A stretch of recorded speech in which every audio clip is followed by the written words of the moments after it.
सरकार ने पहले चीफ ऑफ डिफेंस स्टाफ का ओहदा तख्लीक करने की तजवीज़ पर लगाई मोहर। फौजी मामलों के महकमे का सरबराह होगा चीफ ऑफ डिफेंस स्टाफ और सेक्रेटरी के तौर पर करेगा काम।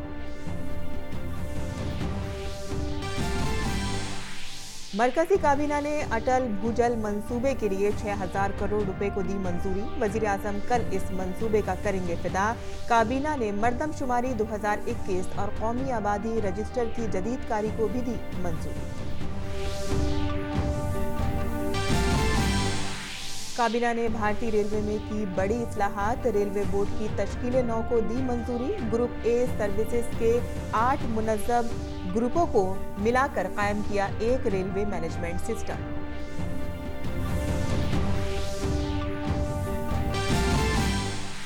हेमंत सोरेन को मुंतखब किया गया जेएमएम कानून साज पार्टी का लीडर। सोरेन आज महागठबंधन के लीडरों के साथ गवर्नर से मिलकर सरकार बनाने का दावा कर सकते हैं पेश।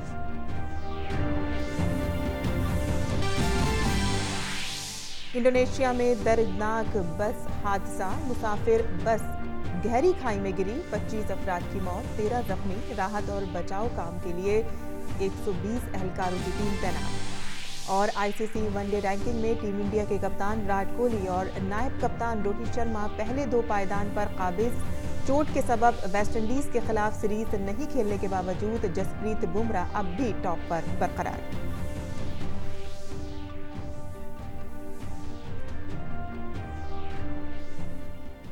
आदाब नाज़रीन, इमरोज़ में आपका इस्तकबाल है। मैं हूं साइमा खान। अब खबरें तफसील से और शुरुआत करते हैं झारखंड की खबर से, जहां झारखंड मुक्ति मोर्चा कानून साज पार्टी के लीडर हेमंत सोरेन ने रियासत में जेएमएम कांग्रेस आरजेडी वाले इत्तेहाद की हुकूमत तश्कील देने का दावा पेश किया है। हेमंत सोरेन ने कहा है कि उन्होंने गवर्नर द्रौपदी मुर्मू से मुलाकात के लिए आज रात 8 बजे का वक्त मांगा है। इससे पहले जेएमएम सरबराह शिबू सोरेन की सदारत में पार्टी के कानून साज पार्टी के मीटिंग में उमूरी सदर हेमंत सोरेन को कानून साज पार्टी का लीडर मुंतखब किया गया। इस दौरान कांग्रेस कानून साज पार्टी का लीडर मुंतखब करने के लिए पार्टी की मीटिंग हुई। बाद में अजीम इत्तेहाद की तीनों जमातों की आज रात मीटिंग होगी, जिसमें हेमंत सोरेन को इत्तेहाद का लीडर मुंतखब किया जाएगा। 81 रुकनी असेंबली के लिए इंतखाबात में अजीम इत्तेहाद की जमातों ने 30 सीटों पर कामयाबी हासिल की है, जबकि कांग्रेस को 16 और राष्ट्रीय जनता दल को 1 सीट पर कामयाबी मिली है। वहीं बीजेपी को 25 सीटों पर जीत मिली है। झारखंड विकास मोर्चा ने 3 और आजसू ने 2 सीटें जीती हैं। दीगर के हिस्से में सिर्फ 4 सीटें आई हैं। और मरकजी काबीना की आज हुई मीटिंग में अहम फैसले किए गए। मरकजी काबीना ने अटल भूजल योजना को मंजूरी दे दी है। इसके लिए 6,000 करोड़ रुपए मंजूर किए गए हैं। मीटिंग के बाद मीडिया से बात करते हुए वजीर इत्तलात और नशरियात प्रकाश जावड़ेकर ने कहा कि पानी के मसाइल के हल के लिए अटल भूजल योजना को मंजूरी दे दी गई है। कल अटल जी की जयंती है, जन्मतिथि है, इसलिए 2 नए परियोजनाएं शुरू हो रही है। पहली स्कीम है अटल जल, उसके लिए 6,000 करोड़ रुपए का प्रबंध किया गया है। 3,000 करोड़ रुपए वर्ल्ड बैंक से मिलेंगे, 3,000 करोड़ भारत सरकार देगी। जिन राज्यों को अभी शुरुआत में ये मिल रहा है वो उनको पूरी ग्रांट है। इतने 7 प्रदेशों के 8,350 गांव उसमें निश्चित हुए हैं। और मरकजी काबीना ने अटल टनल योजना को भी हरी झंडी दिखा दी है। दरअसल मनाली से लेह तक एक सुरंग खोदने का मंसूबा शुरू हुआ था, जिसका 80% काम पूरा हो गया है। इसके लिए आज फिर से कुछ बजट मंजूर किया गया। इस प्रोजेक्ट के मुकम्मल होने से 86 किलोमीटर का रास्ता और 5 घंटे का वक्त बचेगा। ये सुरंग 8.8 किलोमीटर तवील दुनिया की सबसे बड़ी सुरंग में से एक होगी। अटल टनल एक दूसरा कार्यक्रम है कि आपको पता है मनाली से लेह तक एक टनल खोदने का काम 2005 में अप्रूव हुआ था। 2003 में उसकी कल्पना अटल जी के समय बनी थी। ऊपर लाहौल स्पीति है, लेकिन वहां तक का काम अभी पूरा हो गया है। 80% काम पूरा हो गया है। इससे 46 किलोमीटर का रास्ता बचेगा और 5 घंटे प्रवास के बचेंगे। वहीं मरकजी काबीना ने कौमी आबादी रजिस्टर को अपडेट करने को भी मंजूरी दे दी है। इसके तहत मुल्क भर के शहरियों का डेटा बेस तैयार किया जाएगा। हालांकि ये शहरियत का सबूत नहीं होगा, इसका इस्तेमाल हुकूमत अपने मंसूबों को नाफिज करने के लिए करती है। Launching a massive program of national census which happens every 10 years. So 2021 is the census year, and housing, every house will be mapped, listed during April and September 2020, and in February 2021 head count will be done. This national population register will be also was started. So this is the 16th census, 7 pre-independence, 8, and now these are 8 with this census. So this is 16th census which is going on for last so many years, and there will be national population register also. This will really benefit for target beneficiary schemes. It can cover all beneficiaries and right beneficiaries. वहीं मरकजी काबीना की security committee की meeting में chief of defence staff की post बनाने की तजवीज़ पर भी मोहर लग गई है। It was approved that there will be chief of defense staff. Chief of defense staff. We are giving the details in our press release. He will be 4-star general and will head new department of military affairs. मरकजी काबीना ने railway की तंजीम नौ को भी मंजूरी दे दी है, जिसमें अब 8 की जगह सदर समेत 5 अरकान होंगे। इसके अलावा रेलवे के मुख्तलिफ कैडर्स के सिंगल रेल मैनेजमेंट सिस्टम में इंतजाम करने को भी मंजूरी दे दी गई है। इस पर वजीर रेल पीयूष गोयल से बात की हमारे नुमाइंदे ऋषि कुमार ने। साथ रेल मंत्री हैं, और सर जिस तरीके से रेलवे बोर्ड के रीस्ट्रक्चरिंग की आपने घोषणा की है, ये कितना रेलवे के हित में है और देश के हित में है? लगभग भी 25-30 वर्षों से एक कल्पना चल रही है। सबसे पहले प्रकाश टंडन कमेटी ने 1994 में कहा था, फिर कई कमिटीज़ आए, सैम पिट्रोडा जी ने कहा, विवेक डेब्रॉय ने 2015 में कहा। सबका एक राय थी कि भारतीय रेल डिपार्टमेंट्स में बंटा होने के कारण निर्णय लेने की प्रक्रिया बड़ी सुस्त है। ऐतिहासिक काम होने हैं रेलवे में, आगे चल के इसको अति आधुनिक बनाना है, विश्व स्तरीय रेल बनाना है। उसके लिए एक रेलवे के पूरी ऑर्गेनाइजेशन को एक सोच में डालना पड़ेगा, एकजुट होकर निर्णय और काम करने पड़ेंगे। रेलवे सर्विसेज को एक बनाना चाहिए, 8 को मर्ज करके एक unified service, Indian railway management service, जो एक तरीके से रेलवे के उपभोक्ता, भारत की जनता और जो हमारे थ्रू फ्रेट ट्रैफिक मालगाड़ी चलती हैं, उनकी सेवा के लिए कैसे भारतीय रेल को विश्व स्तरीय बनाया जाए, इसका काम करें। इसमें एक चीज़ सबसे अहम बात है जो सब लोगों के जहन में सवाल आएंगे कि इसमें जो टेक्निकल एस्पेक्ट है उसको किस तरीके से आप एक बार फिर से टॉप प्रायोरिटी पर रखेंगे। क्या इसमें नॉन टेक्निकल जो लोग होंगे उनको भी इसमें वरीयता मिलेगी? उसका स्ट्रक्चर के बारे में, फंक्शनल जो काम है उसके हिसाब से तो हर वर्ष भर्ती होगी, लेकिन भर्ती सब एक ही सर्विस के लिए होगी। हो सकता है मुझे 50 मैकेनिकल इंजीनियर चाहिए, 50 इलेक्ट्रिकल इंजीनियर चाहिए, 50 सिविल इंजीनियर चाहिए, तो उसकी मैकेनिज्म, ये ऑल्टरनेट मैकेनिज्म के माध्यम से तय करेंगे कि इसका कैसा एग्ज़ाम होगा, कैसे सबको चांस मिलेगा, और जो हमारी ज़रूरतें हैं उसके हिसाब से लोग आएंगे, लेकिन सर्विस एक होगी, सीनियरिटी लिस्ट एक बनेगी। आखिरी सवाल, रेलवे सुरक्षा की आपने बात कही, 2 वर्ष लगातार रेलवे सुरक्षा के रहे हैं, इसमें आप किसको सबसे ज़्यादा श्रेय देंगे, और ये जो नई व्यवस्था आप लेके आ रहे हैं इससे क्या और इसमें बढ़ोतरी होगी? इसका श्रेय तो उसमें कोई दो राय हो ही नहीं सकती है। जो हमारे 13 लाख कर्मचारी हैं, जो दिन रात आंधी हो या तूफान हो, बंद हो या प्रोटेस्ट हो, दिन रात देश की सेवा, रेलवे की सेवा में जुटे रहते हैं। प्रधानमंत्री जी ने आदेश दिया कि सेफ्टी के लिए कभी पैसे की तकलीफ नहीं होगी, अनलिमिटेड बजट फॉर सेफ्टी। उसी के फलस्वरूप आज 2 वर्षों में सेफेस्ट ईयर है, धन्यवाद। तो ये थे रेल मंत्री पीयूष गोयल, जिनका मानना है कि आज जो फैसला लिया है वो रेलवे को मॉडर्नाइजेशन की ओर ले जाने के लिए एक बड़ा कदम होगा और निश्चित तौर से इसमें सुरक्षा एक महत्वपूर्ण अंग होगा। कैमरामैन जैना के साथ ऋषि कुमार, डीडी न्यूज़, दिल्ली। और अब शहरियत कानून से जुड़ी खबरें। भारत में पाकिस्तान, अफगानिस्तान और बांग्लादेश से आए पनाह गुज़ीनों ने आज वज़ीर आज़म नरेंद्र मोदी का शहरियत कानून के लिए शुक्रिया अदा किया। इन लोगों का कहना है कि पनाह गुज़ीनों को भारत में बरसों रहने के बाद मुल्क की शहरियत मिली है, इसीलिए उन्होंने हाल ही में पैदा हुई अपनी बच्ची का नाम भी नागरिकता रखा है।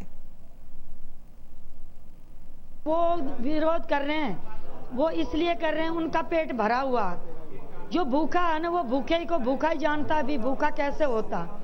जिसका पेट भरा हुआ वो कभी नहीं सोचेगा भी इनके साथ भी भूख लग रही है इसको भी। जब भी हमारे को यहाँ का कोई हक नहीं मिल रहा था, हम दर बेदरब भटकते फिर रहे थे, हमें भी पता चलना चाहिए था भी हिंदुस्तानी क्या होता है। आज हमें थोड़ा सा इतना मिला है हक भी हिंदुस्तानी है, तो विरोध करने से वो उनको दुखी मिलेगा, सुख नहीं मिलेगा उनको। हर किसी को यही ख्वाहिश हमारी कि हमें नागरिकता पूरी पक्की तरीके से मिलनी चाहिए। हमने अपने बच्चों तक का नाम नागरिकता रख दिया अपनी खुशी से। तो ऐसा फायदा है हमारे को कि जो होली दिवाली त्यौहार से भी ज़्यादा बढ़कर हमारे को खुशी हुई है। जो 70 सालों में नागरिकता ना मिली और हम 7 साल में हमें नागरिकता मिल रही है, तो उससे खुशी की बात और हो नहीं सकती। हम इस कानून से बहुत खुश हैं। हमारे को 20-20 साल, 25-25 साल, 30-30 साल जो हमारे यहाँ परिवार रह रहे हैं, किसी को नागरिकता नहीं मिली थी, उनको बहुत टेंशन हो रही थी। ऑफिस दफ्तरों में घूमते थे, कोई आधार कार्ड या अपना बिजनेस के लिए उनको बहुत दिक्कत हो रही थी। हमारे बच्चों जो स्कूल पढ़ते हैं उनसे आधार कार्ड वगैरह कुछ मांगते थे। अब जो ये बिल पास हुआ है इसमें हम बहुत खुश हैं। वहीं पुंछ में रहने वाली एक पाकिस्तानी खातून ने भारतीय शहरियत दिए जाने पर वज़ीर आज़म नरेंद्र मोदी का शुक्रिया अदा किया है। पुंछ जिले में रहने वाली पाकिस्तानी खातून खतीजा परवीन को 36 साल बाद भारतीय शहरियत दी गई है। जिला तरक्याती कमिश्नर राहुल यादव ने अपने दफ्तर में भारतीय शहरियत की सनद खतीजा बेगम को सौंपी, जो मरकजी वजारत दाखिला की जानिब से जारी की गई है। इतने तवील अरसे के बाद भारतीय शहरियत मिलने पर खतीजा परवीन, उनके शौहर मोहम्मद ताज और जेठ एडवोकेट मोहम्मद जमा ने मरकजी हुकूमत और वजारत दाखिला का शुक्रिया अदा किया। इस खानदान का कहना है कि इतने बरसों से हमें काफ़ी परेशानियों का सामना करना पड़ रहा था, अब शहरियत मिलने से हमारी परेशानियां काफ़ी कम हो गई हैं। मुझे बहुत खुशी है कि मुझे नेशनलिटी मिल गई है। जब मैं कहीं जाती थी परेशानी होती थी मुझे वीज़ा बढ़ाने की, कभी पासपोर्ट की डेट ख़त्म, कभी वीज़े की, तो अब मैं इंडियन पासपोर्ट पे जाऊंगी। सबको बहुत खुशी है कि एटलीस्ट एक हम जब कभी भी जाते थे, मैं वहाँ पर जाता तो मुझे वीज़ा एक्सटेंशन की ज़रूरत होती थी। अब हम दोनों इंडियन पासपोर्ट पे जाएंगे। नेशनलिटी मिल गया तो अब मतलब हम अच्छे से हर जगह जा सकते हैं, और मतलब मम्मा को यहाँ इंडियन नेशनलिटी मिली है तो वो भी यहाँ पे रह सके। वहीं दमन की मुस्लिम एसोसिएशन के सरबराह खुर्शीद मांजरा ने तरमीमशुदा शहरियत कानून की हिमायत की है। उन्होंने कहा है कि मरकजी हुकूमत का यह कानून किसी की शहरियत नहीं ख़त्म करता है, ये कानून शहरियत देने का है। ये सिटीजनशिप अमेंडमेंट एक्ट जो आया हुआ है उसमें दोहरी नागरिकता, भारत में रहने वाले नागरिक, गोवा दमन दीव में रहने वाले नागरिक, किसी को कुछ भी जरूरत नहीं है। सरकार किसी की नेशनलिटी लेने वाली नहीं है। सरकार नागरिकता उन लोगों को दे रही है जो पड़ोसी मुल्क से आए हुए हैं और वो अल्पसंख्यक है यहाँ पर, और बहुत सालों से वहाँ पर वो पीड़ा में थे। तो सरकार उनको एक यहाँ पर एक आश्रय देने के लिए ये नेशनलिटी का काम कर रही है। और ऐसे लोग जो पोर्चुगीज पासपोर्ट जिनके पास है, जो हिंदुस्तान में रह रहे हैं, जो हिंदुस्तान के बाहर रह रहे हैं और जिनके पास डबल नेशनलिटी यानी OCI कार्ड है, उन लोगों को मैं सावचेत इस प्लेटफॉर्म से करना चाहता हूँ कि वो सरकार की जो भी मंशा है, सरकार के जो कामकाज है उसमें दखलबाजी न करें। सरकार को अपना काम करने दीजिए। सरकार अच्छी तरह से काम कर रही है। वहीं 15 दिसंबर को अलीगढ़ मुस्लिम यूनिवर्सिटी में हुजूम के जरिए बाबे सैयद को तोड़े जाने का CCTV फुटेज सामने आया है, जिसमें AMU के अंदर से हुजूम गेट को तोड़कर बाहर आता हुआ नजर आ रहा है। वहीं गेट के बाहर AMU की प्रोक्टोरियल टीम और हिफाजती एहलकार उन्हें रोकने की कोशिश कर रहे हैं। 15 दिसंबर को AMU कैंपस के तलबा के साथ हुजूम के जरिए CAA की मुखालिफत में मुजाहिरे के पेश नज़र एहतियातन गेट को बंद किया गया था। उस वक्त का ये वीडियो सामने आया है। हमने शुरुआत से ही सुप्रीम कोर्ट में भी जो हलफनामा दिया था, हाई कोर्ट में भी जो हलफनामा दिया, उसमें एग्जैक्टली यही बताया है कि बच्चे जो थे एएमयू के वो एग्रेसर थे, उनके द्वारा जो है स्थिति को असामान्य किया गया, उनके द्वारा डेलिबरेटली जो है पथराव किया गया और पुलिस ने अपने आत्मरक्षार्थ में जो है नॉन लीथल वेपन्स का यूज़ किया था और जो है उनको डिस्पर्स करने के लिए पुलिस ने जो है मिनिमम फोर्स का यूज़ किया था। यही हमने अपने हलफनामे में भी दिया है और अभी आपने देखा होगा कुछ वीडियो फुटेज है, उसमें बाबे सैयद गेट को कितने बुरी तरीके से जो है स्टूडेंट्स तोड़ रहे हैं। वहीं बेंगलुरु में भी शहरियत कानून के खिलाफ 19 दिसंबर को हुए एहतजाजी मुजाहिरे के दौरान तशद्दुद की सीसीटीवी तस्वीरें आई हैं। इन तस्वीरों से साफ पता चलता है कि शरपसंद पूरी तरह से तैयारी के साथ आए थे। वो हथियारबंद थे। शरपसंदों ने पहले पुलिस पर हमला किया, जिसके बाद जवाब में पुलिस को फायरिंग करनी पड़ी। शरपसंदों ने बच्चों और खवातीन पर भी पत्थर बरसाए, जो अफसोसनाक है। वहीं मगरबी बंगाल के गवर्नर जगदीप धनखड़ को आज तलबा ने जादवपुर यूनिवर्सिटी की तकसीम असनाद तकरीब में जाने से रोक दिया। इस मौके पर उन्होंने कहा कि यहां कानून की हुक्मरानी का जवाल आ गया है। उन्होंने रियासती हुकूमत पर तालीम को कैद करने का इल्जाम आयद किया। Our students are waiting in the convocation to get their degrees, fruits of their hard-earned labor. All this has happened because state has chosen to put education in captivity. I appeal to the media, show them handful of people playing with fire, ruining democracy, ruining education fabric, destroying the career of students. Can this be ever approved? There must be public outcry at it. State government has brought the situation to this level. नायब सदर जमहूरिया वेंकैया नायडू ने आज आंध्र प्रदेश के ताड़ेपल्ली गोड़म में वाक़े NIT की पहली तकसीम असनाद तकरीब में हिस्सा लिया।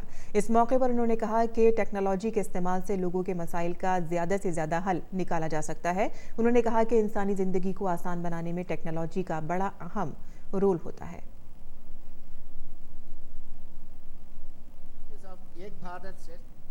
There is no doubt in my mind that innovation is the watchword for the 21st century. Innovation, incubation, automation, make in India, skill in India, digital India, clean India. This is the way forward, and we must all work to see to it that the people are benefited at most by our technology, by our knowledge, by our research. That is the purpose of this technology. It should really help the people. It should make them feel comfortable. It should make them more happy. वज़ीर दिफा राजनाथ सिंह ने आज दिल्ली में integrated financial advisers workshop में शिरकत की। वज़ीर दिफा ने वर्कशॉप से खिताब करते हुए मुसल्लह अफ़वाज की IFA के किरदार की सताइश की और कहा कि फ़ौजी साजो सामान की खरीदारी के अमल में माली मशवरा निहायत अहम होता है। इंटीग्रेटेड फाइनेंशियल एडवाइजर्स इस वर्कशॉप में आकर मुझे सचमुच खुशी हो रही है और इस तरह के जो आयोजन होते हैं वो न सिर्फ हमारी पॉलिसीज और प्रैक्टिसेस के मूल्यांकन में महत्वपूर्ण स्थान रखते हैं बल्कि हमारी भावी नीतियों के लिए भी एक मार्ग प्रशस्त करते हैं।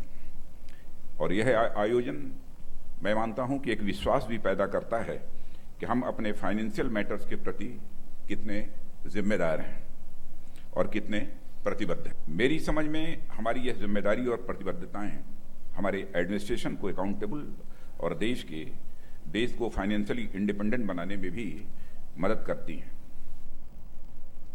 इसके अलावा वज़ीर दिफा ने कहा कि हुकूमत मिनिमम गवर्नमेंट मैक्सिमम गवर्नेंस के नारे के जरिए अपने कामकाज को मजीद मौसर बनाने और हुनरमंद बनाने की सिमत में काम कर रही है। अब मिनिमम गवर्नमेंट मैक्सिमम गवर्नेंस के अंतर्गत गवर्नमेंट फंक्शंस को इफेक्टिव और एफिशिएंट बनाया जा रहा है। गवर्नमेंट ऑफिशियल्स के लिए परफॉर्मेंस स्टैंडर्ड्स स्थापित किए जा रहे हैं और साथ ही फाइनेंशियल मैनेजमेंट में प्रूडेंस और अकाउंटेबिलिटी में मैकेनिज्म्स को एडॉप्ट किया जा रहा है। ऐसे में यह वर्कशॉप मैं मानता हूं कि एक प्रोग्रेसिव एवं कंस्ट्रक्टिव फीडबैक सिस्टम भी बनाता है। वहीं फौजी सरबराह जनरल बिपिन रावत ने कहा कि फौज में डिजिटलाइजेशन का अमल जारी है, जिसके जरिए हम अपने बजट का मौसर तरीके से अंदाजा लगा सकेंगे। डिफेंस फाइनेंस में आईटीआइजेशन हो रहा है, जिस तरह से कंप्यूटराइजेशन हो रहा है और हम ई पोर्टल का इस्तेमाल करने लगे हैं, इससे हमारे बजटिंग में ट्रांसपेरेंसी आई है। और अगर इस तरह से ही अगर कार्रवाई चलती रही तो हमें जो बजट मिलता है उसका सही मूल्यांकन करने में सफल हो पाएंगे। बैनुल-अक़वामी खबरों में इंडोनेशिया में मुसाफिर बस के नदी में गिर जाने से 25 लोगों की मौत हो गई है और 13 जख्मी हुए हैं। यह हादसा कल रात जुनूबी सुमात्रा सूबे में पेश आया। इंतजामिया ने राहत और बचाव के काम के लिए 120 एहलकारों की टीम तैनात की है और खबरों के मुताबिक बस 150 मीटर गहरी खाई में पलट गई। ये बस बैंकुलू से पलम्बांग जा रही थी।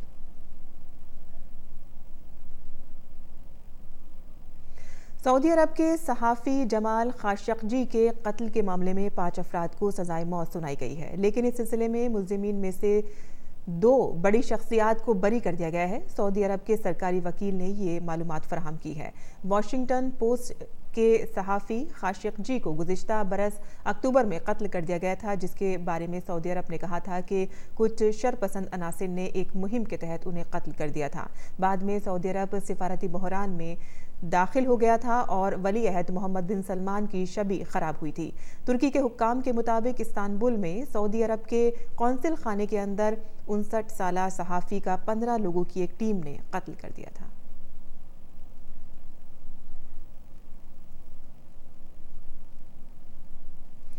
शिमला के मशहूर क्राइस्ट चर्च में 35 साल बाद 150 साला तारीखी बेल बजाई जाएगी। इस साल इसकी गूंज पूरे शहर में सुनाई देगी। इसके लिए शहर के लोग बेहद जोशो खरोश में हैं। ये बेल कई बरसों से खराब पड़ी हुई थी, जिसे अब ठीक कर लिया गया है। मकामी बाशिंदे और रिटायर्ड मैकेनिकल इंजीनियर विक्टर ने इस बेल को ठीक करने का जिम्मा उठाया था, ताकि क्रिसमस से पहले इसे बजाया जा सके। इसे दुरुस्त करने में उन्हें तकरीबन 20 दिन लगे। उन्होंने बताया कि लोग इस बैल को देखकर बेइंतहा खुश होंगे।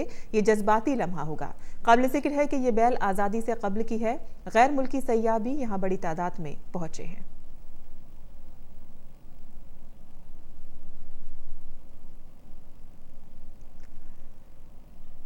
और तोहफे, तहाइफ और तमाम खुशियों से सरशार क्रिसमस का त्यौहार अब बिल्कुल करीब है। गोवा की राजधानी पणजी में क्रिसमस की धूम है। क्रिसमस के मौके पर रंग बिरंगी रोशनियों से शहर को सजाया गया है। बच्चों में सांता क्लॉज की ड्रेस से मुतालिक बेहद जोशो खरोश है, तो वहीं नौजवानों में सांता की टोपी से मुतालिक तमाम दुकानें क्रिसमस ट्री और ग्रीटिंग कार्ड, सांता क्लॉज की टोपी, लिबास, स्टार्स, रंग बिरंगी लाइटों से सजे हुए हैं।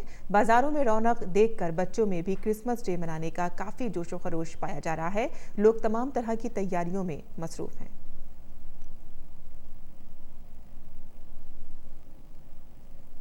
और ख़वातीन के अंदर खुद एतमादी और सेल्फ डिफेंस की सलाहियत पैदा करने के लिए कर्नाटक में निर्भया कराटे सेंटर की काफ़ी अहम किरदार अदा कर रहा है। यहाँ हर उम्र की ख़वातीन सेल्फ डिफेंस की तरबियत लेकर नामुवाफ़िक़ हालात में भी अपने तहफ़्फ़ुज़ को यकीनी बनाने के लिए कोशा हैं।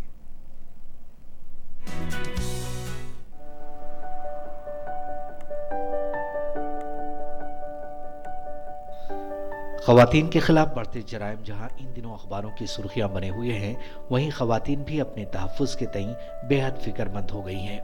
गांधी जी ने भी कहा था कि जब तक मुल्क की ख़वातीन महफूज नहीं, मुल्क पूरी तरह आज़ाद नहीं हो सकता। औरतों के अंदर अपनी सिक्योरिटी के सिलसिले में कई इदारे उनकी खुद एतमादी बढ़ाने में मसरूफ़ हैं और ये खुद एतमादी उन्हें सेल्फ डिफेंस स्किल्स देकर भी मुमकिन है। कर्नाटक के शिवमोगा ज़िले में निर्भया कराटे सेंटर एक ऐसा ही प्लेटफॉर्म बना हुआ है जहां ख़वातीन और लड़कियां सेल्फ डिफेंस की ट्रेनिंग ले रही हैं। मैं जब से कराटे सीख रही हूँ, मेरे अंदर का डर कम होता जा रहा है। पहले मुझे अकेले कहीं भी बाहर आने जाने में डर लगता था, पर अब मैं आत्मविश्वास के साथ कहीं भी बाहर आ जा सकती हूँ। सेल्फ डिफेंस स्कूल में हर उम्र की ख़वातीन को सेल्फ डिफेंस की तरबियत दी जाती है। इसमें मार्शल आर्ट, कराटे और ब्रूस ली चैन का इस्तेमाल करना भी शामिल है। रस्मी तरबियत के जरिए यहाँ ख़वातीन और लड़कियों को छेड़छाड़ और झपटमारी से बचने के तरीके सिखाए जाते हैं। हमारा मुख्य उद्देश्य महिलाओं को कराटे की शिक्षा देकर उन्हें सशक्त करना है, ताकि वे आत्मरक्षा के लिए किसी पर निर्भर न रहें और आत्मविश्वास के साथ अपना जीवन व्यतीत कर सकें। पिछले 5 वर्षों से कर्नाटक का निर्भया सेल्फ डिफेंस स्कूल खवातीन को खुद एतमादी की उड़ान दे रहा है। साथ ही यहाँ के ट्रेनर आसपास के कारखानों में जाकर भी खवातीन को कराटे और सेल्फ डिफेंस का हुनर सिखाते हैं। निर्भया कराटे सेंटर एक कोशिश है खवातीन को इस बात का भरोसा देने की कि भले ही समाज में डर का अंधेरा बिखरा हुआ है, लेकिन उनके अंदर इस अंधेरे में हिम्मत की शमा रोशन करने का हौसला भी है। Bureau report, DD news Urdu खबरें।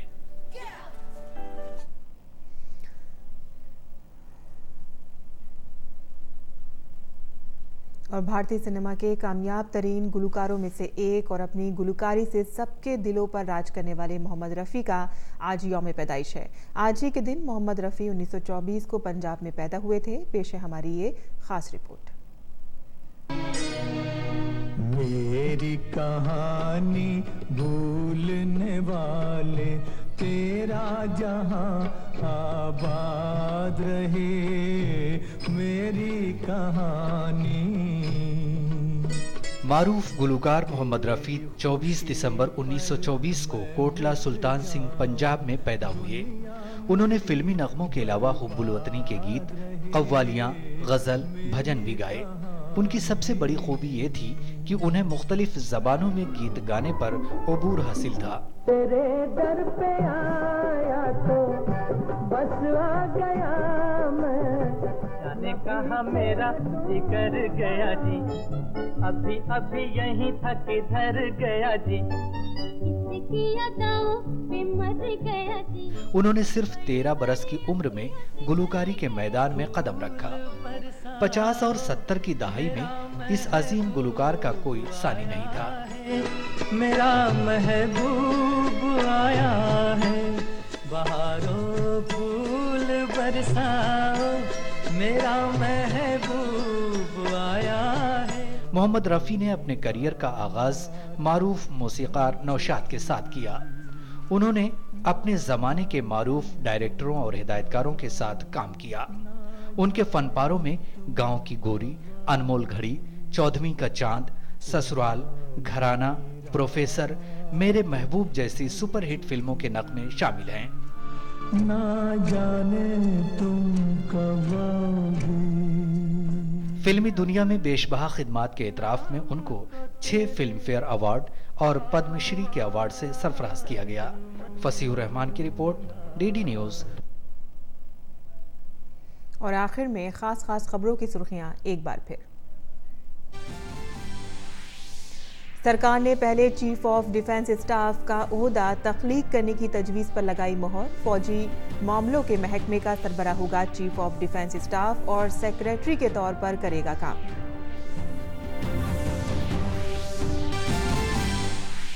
मरकजी काबीना ने अटल भूजल मंसूबे के लिए 6000 करोड़ रुपए को दी मंजूरी। वजीर आजम कल इस मंसूबे का करेंगे इफ्तिताह। काबीना ने मरदमशुमारी 2021 और कौमी आबादी रजिस्टर की जदीदकारी को भी दी मंजूरी।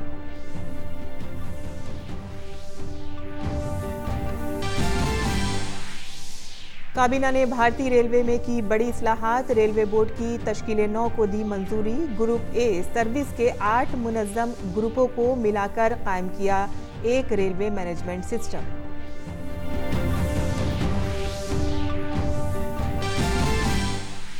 हेमंत सोरेन को मुंतखब किया गया जेएमएम कानून साज पार्टी का लीडर। सोरेन आज महागठबंधन के लीडरों के साथ गवर्नर से मिलकर सरकार बनाने का दावा कर सकते हैं पेश।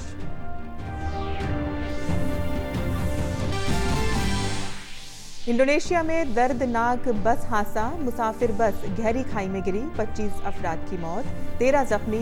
राहत और बचाव काम के लिए 120 एहलकारों की टीम तैनात। और आईसीसी वनडे रैंकिंग में टीम इंडिया के कप्तान विराट कोहली और नायब कप्तान रोहित शर्मा पहले 2 पायदान पर काबिज। चोट के सबब वेस्टइंडीज के खिलाफ सीरीज नहीं खेलने के बावजूद जसप्रीत बुमराह अब भी टॉप पर बरकरार।